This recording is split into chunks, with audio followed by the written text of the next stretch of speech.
La voie est libre, commandant. Indémodable Star Wars. Si le précédent Battlefront souffrait d'un manque de contenu, cette suite pioche dans les 3 trilogies.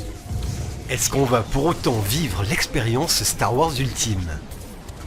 Dans Star Wars, on veut un Solo qui déménage, qui en met plein les yeux. Un truc grandiloquent quoi.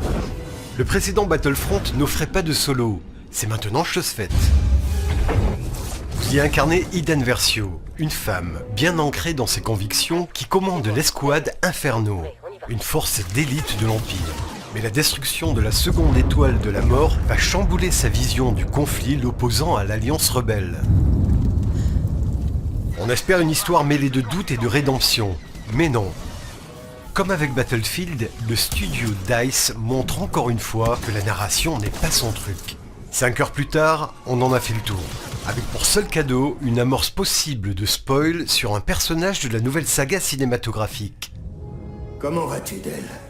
Donc, place au multi, où l'on découvre divers modes opposant jusqu'à 40 participants, comme dans Assaut Galactique. Il s'agit d'un mode attaque-défense avec de nombreux véhicules mythiques. On retrouve les énormes AT-AT, le cri strident des TIE Fighters, le piou-piou des blasters. Quelle ambiance! À la différence de Battlefront 1, il n'y a pas d'icône au sol pour accéder à un véhicule ou à un héros.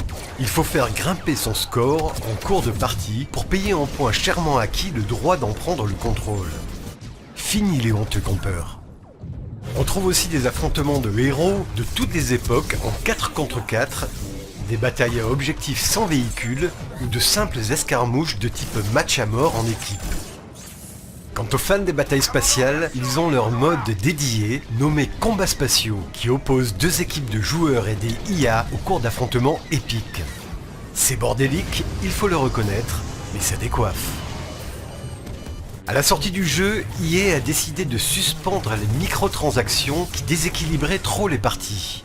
Les cartes des étoiles récupérées grâce à de l'argent réel faisaient passer le multijoueur pour un vulgaire pay-to-win. Même sans les microtransactions, l'impact de ces cartes reste sensible pendant les parties. Malgré tout, on peut fabriquer ses propres sets de cartes et les améliorer, en dépensant des pièces de fabrication obtenues en récompense lorsqu'on accomplit un défi ou qu'on ouvre une caisse de ravitaillement.